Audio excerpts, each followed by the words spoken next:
Hi, welcome to Living Hope. You know, here we really love Jesus, we love to worship and pray for one another, and we really love the Word of God. Now, all that is about to start, so we're glad that you're with us. So the other day I was scrolling through Facebook and I saw a post about someone saying how blessed they were and that they were just really happy about a certain area of their life. I can't remember exactly what it was, and at the bottom they had #blessed. And I thought, man, I've seen a lot of posts about people talking about how blessed they are lately. And rightfully so, like we definitely want to be blessed, and we are blessed for sure.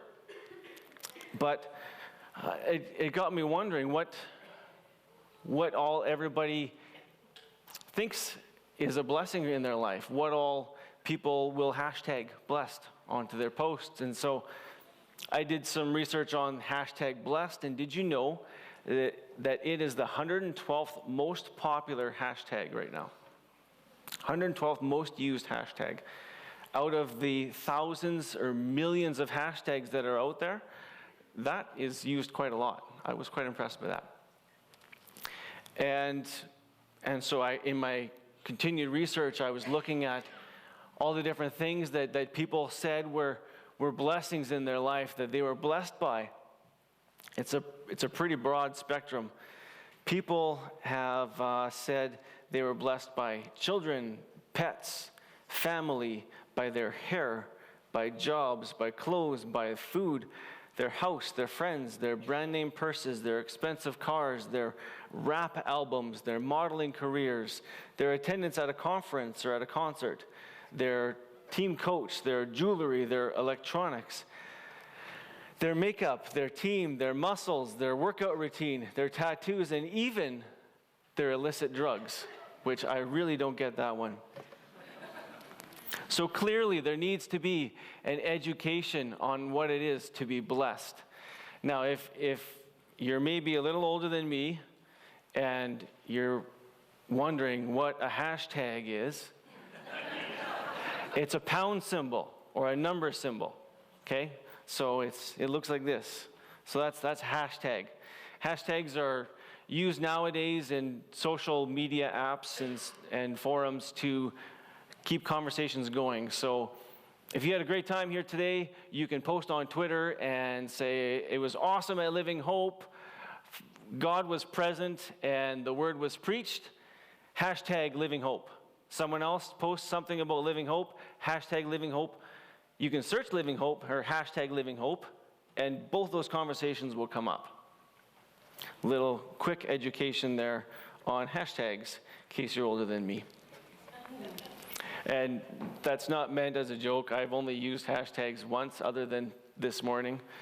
And it was to keep notes because I didn't want to keep notes during a webinar and everybody else was hashtagging them. I said, I'll join, and I have all the notes for me. So it was great. So given that list of all the different things that people think that they're blessed by, it really, I really felt that people need an education on what it is to be blessed. And don't worry, it wasn't your Facebook post, so don't worry about that. I want to take you back to when I was very young, and I was going to Mass. I was a good little Catholic boy. So I went to Mass, and after the Mass, I wanted to shake the priest's hand, because who doesn't want to get a blessing from the priest, right? Maybe he'll bless me and I'll have a great week. I won't get picked on at school. I'll get picked first for all of the sports at phys ed, and it'll be a great week. And so I want to get a blessing. I want to be blessed, as I'm sure many of you, if not all of you, do as well. Another time, I was around the same age and helping an elderly lady up the stairs, up 2 flights of stairs. I helped her arm in arm up the stairs. When we got up the stairs, she said, "God bless you," and I was just enamored. I was made my day. It's honestly still one of my favorite memories, because I want to be blessed.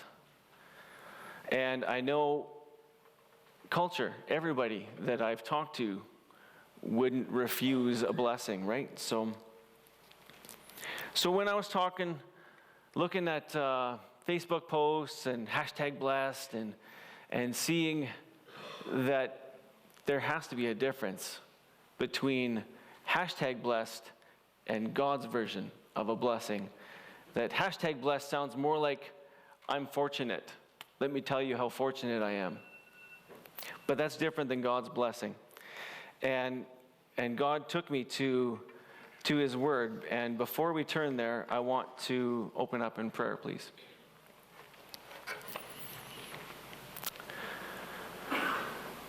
Lord, we thank you that you're here with us this morning, that you do want us blessed, Lord, that you have blessed us, you are blessing us, and that you have more to bless us with, Lord. I pray, Lord, that you would speak this morning, Lord, that you would be the eyes and you would be the mouth here this morning, Lord God. Use me this morning to deliver a message. Amen.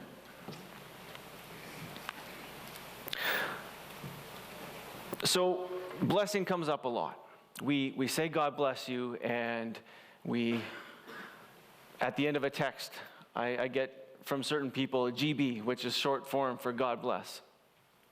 Blessings are good. Blessings are good. But what does it mean? When we're talking about something, it's good to have a good definition that we're working from. Well, a lot of people think that blessed means happy. That's a pretty quick and easy definition to work with. But it's so much more than just being happy. Happy fails, really, when we look at the full definition of the word. Biblically, it means an inner joy and peace apart from external circumstances and stimulus. So being able to not be shaken or derailed by different things that happen in our lives, that's being blessed.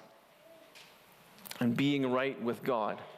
Dictionary.com defines it as consecrated, holy, sacred, sanctified, worthy of adoration, reverence, or worship, divinely or supremely favored.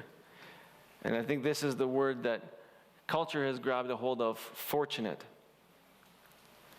And also biblically, the good and desirable condition of those that are in God's kingdom. They are blessed.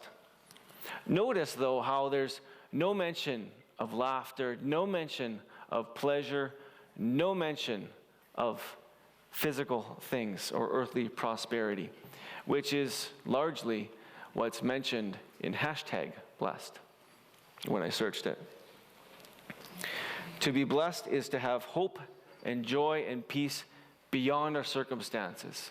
That's where true happiness lies. So Jesus, in our text, let's take a look at our text here. Matthew chapter 5, verses 3 through 12. In the New King James it says, "Blessed are the poor in spirit, for theirs is the kingdom of heaven. Blessed are those who mourn, for they shall be comforted. Blessed are the meek, for they shall inherit the earth. Blessed are those who hunger and thirst for righteousness, for they shall be filled. Blessed are the merciful, for they shall obtain mercy. Blessed are the pure in heart, for they shall see God. Blessed are the peacemakers, for they shall be called sons of God. Blessed are those who are persecuted for righteousness' sake, for theirs is the kingdom of heaven. And blessed are you when they revile and persecute you and say all kinds of evil against you falsely for my name, or for my sake. Rejoice and be exceedingly glad, for great is your reward in heaven, for so they persecuted the prophets who were before you." I also like the way the Message says it. So let's look at the Message now. The Message says, you're blessed when you're at the end of your rope. With less of you, there's more of God in His rule. You're blessed when you feel you've lost what is most dear to you. Only then can you be embraced by the one most dear to you. You're blessed when you're content with just who you are.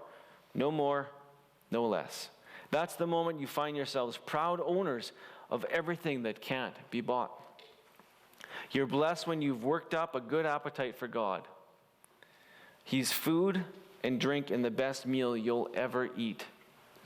You're blessed when you care. At the moment of being careful, you find yourselves cared for. You're blessed when you get your inside world, your mind and heart, put right.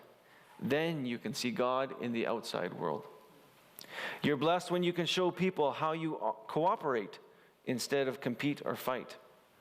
That's when you discover who you really are and your place in God's family. A couple more verses here. You're blessed when your commitment to God provokes persecution. The persecution drives you even deeper into God's kingdom.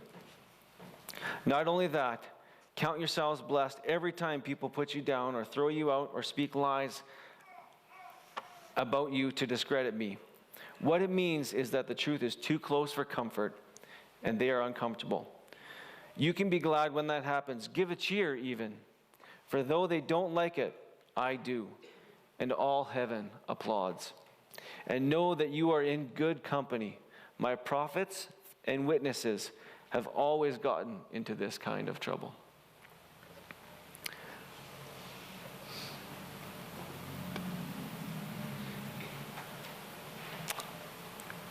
That's a good blessing.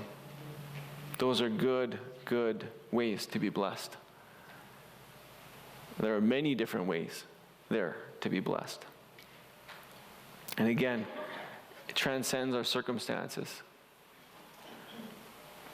Transcends our circumstances. Blessed are those who mourn, for they shall be comforted. Only when we get beyond our circumstances are we able to see what it is to be blessed. So Jesus says here that joy and peace are rewards for righteousness, for righteous behavior. And being righteous is its own reward for having righteous behavior.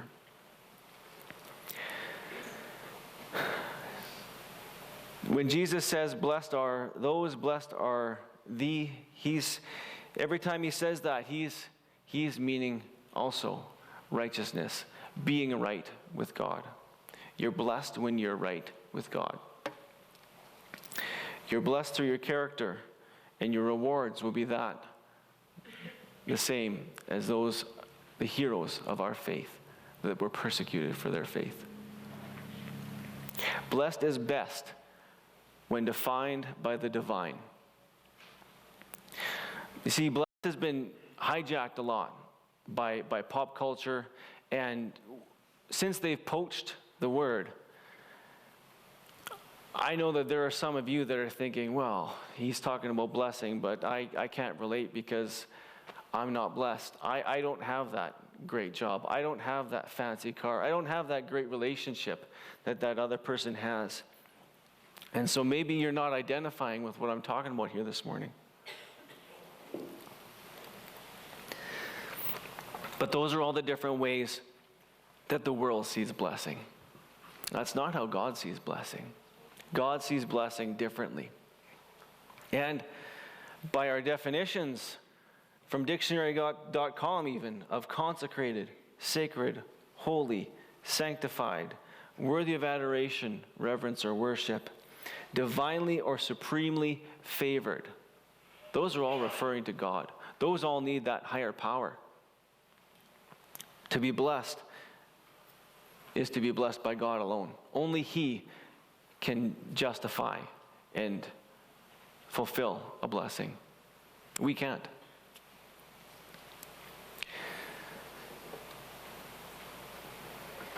Banks and Facebook accounts and friends and all these things and people that we look to gain blessings, they can't fulfill them. Only God can fulfill blessings. When I was traveling, I always like to bring a little momentum, little item home from my travels. And I was looking around the shops one time and saw this. Nothing was really catching my eye, but this one item in the back caught my eye. And it was this really rustic framed 3D image of Jesus on the cross. It had really rough wood, and the metal on it was rusted, and it was awesome. I loved it. So the shopkeeper saw me beeline for it, and I picked it up, and I'm looking at it, and she says to me, she taps it, and she says, "Whalebone." The picture was this big. I said, "Look, I don't know how you know I'm from Saskatchewan, but I know that's not whalebone. You can't pull the wool over my eyes. That's not whalebone." And she says, yeah, whalebone. She taps it again. I said, "Look, I like the picture, and I'll give you the $20 for it that you want, but it's not whalebone. You're not tricking me. I know it's not whalebone." It wasn't until a couple weeks later that I'm hanging it up, and the wood on the back shifted just enough for me to see the back of the picture, and it was clearly obvious that the picture was fiberglass. So she didn't get me. She got my money, but she didn't get me. I knew it wasn't. I couldn't be tricked. Blessed is best when defined by the divine. Let's keep that in mind. So the created can't tell us what only the Creator can validate. We can't look to the world around us, and we can't look to other people or things to get a blessing. To get that blessing, we have to go to God.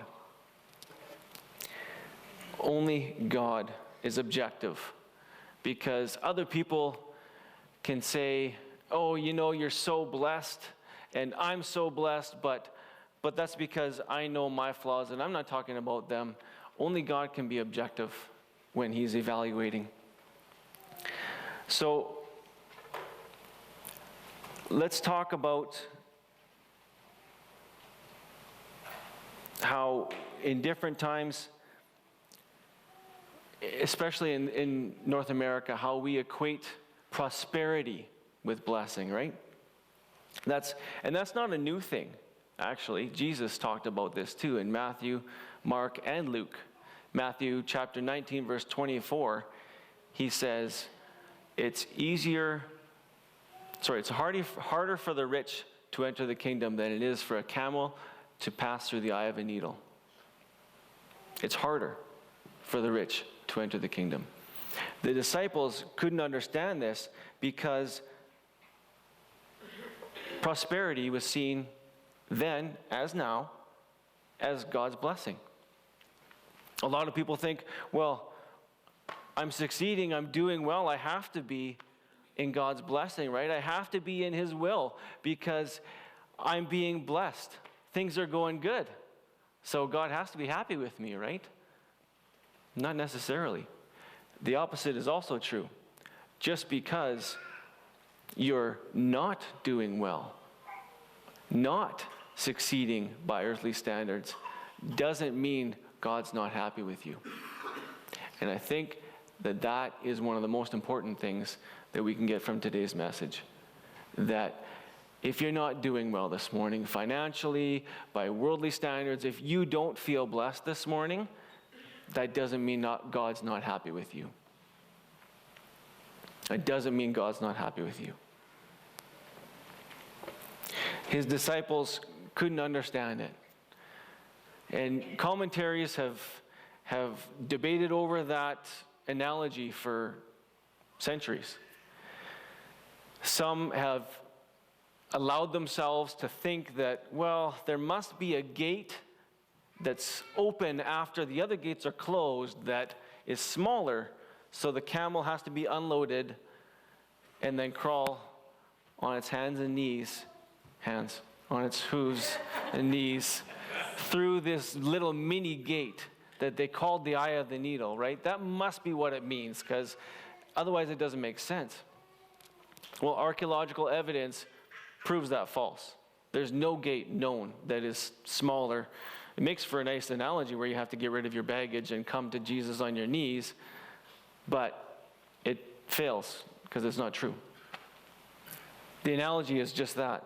It's a preposterous comparison. There's no way for a camel to go through the eye of a needle. It's impossible. But it's not impossible for the rich to enter the kingdom. It's just very, very hard. That's the point that Jesus was making. Riches become a stumbling block to those that are trying to enter the kingdom a lot of the time. So there are two lessons that I think are really important that we can get out from this text. And number one is that righteousness, when we pursue righteousness, we can be happy. And I don't think that this is a new thing or something that is limited to just Christians, because I think that God has woven this into who we are, who He is, and how He created the world.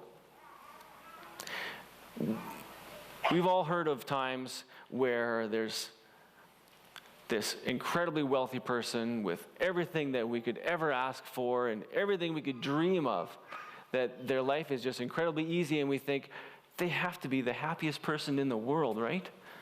Well, no, because they've come to realize that blessing is not just material. It's not material at all. Blessing, being blessed, is so much more than that. And the happiest people in the world are sometimes some of the poorest. So the world knows that this is true as well. In fact, actually I forgot my phone, honey, if you can hand that to me, please. I have a quote from Jesse James. Anybody know who Jesse James is? Not the Western guy not the pirate or Western criminal. Jesse James, the biker. He owns West Coast Choppers in LA. And he's a pretty rough-looking guy, as you can tell. That's Jesse James. And on his West Coast Choppers page, he says, just a heads up, those good times that you're waiting for, or that easy road, or that long, prolonged time of drama-free living, it's never going to happen. Things in this life are never going to be easy. The road is never going to be smooth. Drama will always be there right over the horizon. What will change is you. The ability to strengthen your tolerance for all the hiccups that life brings on a daily basis. The wisdom to overlook petty garbage like traffic or a wrong lunch order or somebody that owes you money and not let it ruin your day. I personally have never even cared about gas prices, even when I had no money. I knew I needed to go places in my car, so I would just get what I could afford and kept rolling for as far as I could go. So don't get bogged down by this normal life. Don't think everyone and everything is out to get you. It's always going to be you versus the world till the day you die. Build up your armor and battle through it as it comes. Don't ever wait for things to get easier. Get stronger so it gets easier. Now that is clearly a non-Christian perspective, because life is easier with God. As we pursue the Lord, He helps us out. He answers prayer. He comes alongside us in our times of distress and in our times of need. And there are testimony after testimony of times when God showed up when we were at our worst. And we needed a touch. God defines blessing, not culture. But culture can find happiness beyond their circumstances. Second lesson that we can get out of this morning is that only through pursuing righteousness as Christians is that is the only way to real, true blessings. Only through what Jesus said in our text today. That is the only way to get real blessings in our lives. Now, it's nice to, when someone is not doing well, it's nice to say, hey, my thoughts are with you. You know, hey, I appreciate you. It's nice to say good things to them, and it's nice to have good thoughts for them, but that doesn't go very far. The best thing to do would be to pray for them. When someone's sick, it's good to say, hey, thinking about you. But that doesn't really go very far. They know you're thinking about them, and that's about it. But if you pray for them, for healing, there's a lot more weight to that. And there's a lot more potential to that. They could potentially be healed versus being thought of. There's a lot more weight to pursuing righteousness and God's blessing. There's a lot more potential to that than what the world could ever offer. Blessed is best when defined by the divine. The created can't tell us what only the Creator can. So my challenge this morning for you is to redefine the word blessed. Every time you see #blessed, or you hear of someone say, oh, I'm so blessed, it's not necessarily a bad thing. But I just want to encourage you to challenge yourself to look beyond the face value of a blessing and look deeper. God calls us to deeper. And as you look to deeper, He will respond. As deep calls unto deep, God will respond. Let's read our text again this morning, just in the New King James Version. Just as a reminder of what a real blessing is. Blessed are the poor in heart, for theirs is the kingdom of heaven. Blessed are those who mourn, for they shall be comforted. Blessed are the meek, for they shall inherit the earth.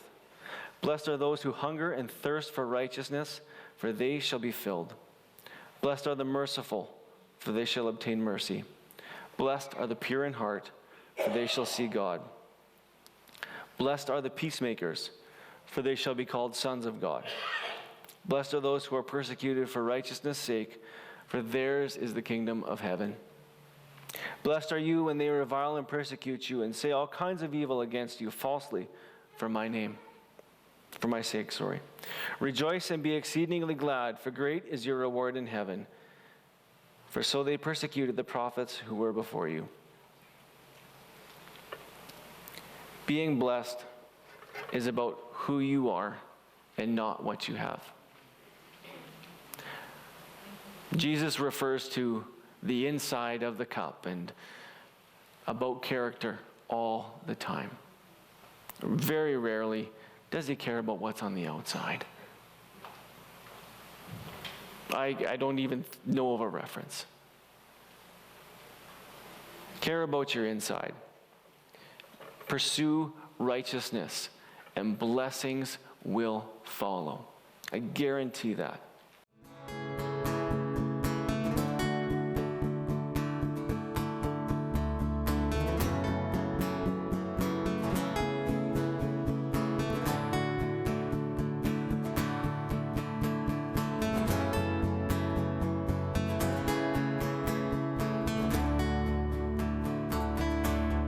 A friend once told me, and I actually found it kind of surprising, that a lot of people don't understand that they're welcome at church. Some people, he said, have the idea that church is like a club where you should be a member before you attend things. Well, we want you to know it's not like that, and we would love it if you could join us at Living Hope.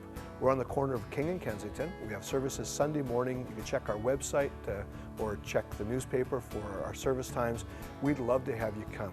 Apart from that, though, we're glad that you are with us and hope that you'll join us again.